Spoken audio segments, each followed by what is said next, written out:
Hej, jeg vil gerne fortælle lidt om vores biologiopgave her, og jeg vil gerne starte med bind 1, der handler om fordøjelsessystemet. Fordøjelseskanalen strækker sig fra munden til endetarmsåbningen, og fordøjelseskanalen består af mund, spiserum, mavesæk, tynd og tyktarm.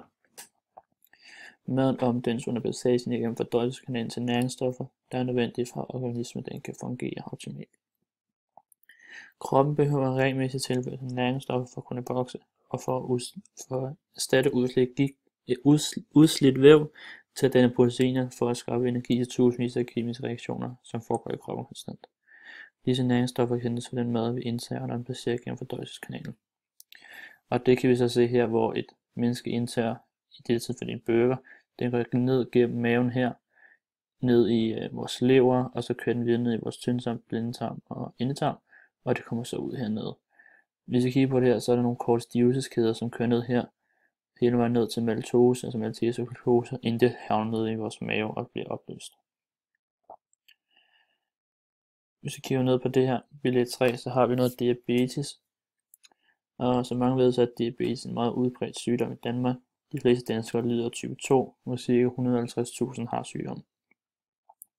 Hvis vi tager udgangspunkt i type 2, det vil sige, at insulinet fra bugspytkirtlen i løbet af årene begynder med sin virkning, og cellerne optager derfor ikke glukose fra blodet til tilstrækkelig grad, og kroppen tvinges til at bortskaffe glukosen på en anden vis.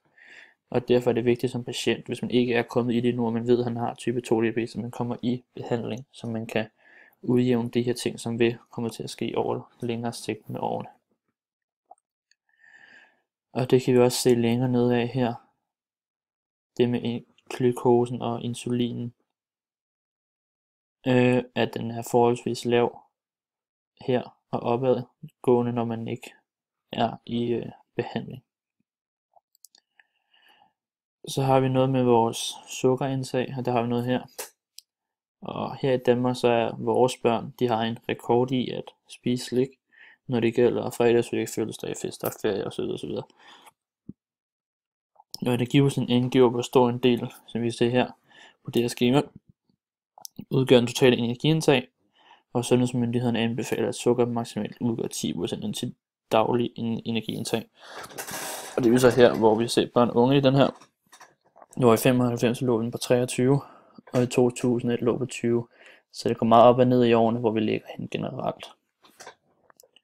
Hvis vi går lidt opad her, så kan vi se på den her, at det er vigtigt, altså at man spiser varieret, og man har en kost, som hænger sig sammen, og man ikke bare spiser McDonald's og pizza hver dag. Altså man er nødt til at også få noget fisk, og spise nogle grøntsager, og få en ordentlig morgenmad, spise noget mindre fedt.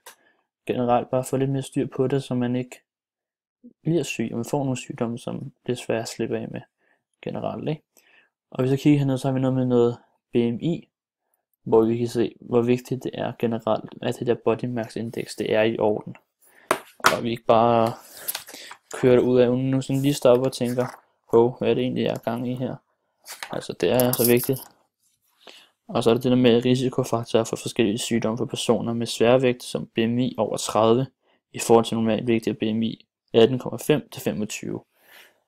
Og her kan vi så se årstallene med kvinder, hvordan de generelt ligger her, og med mændene.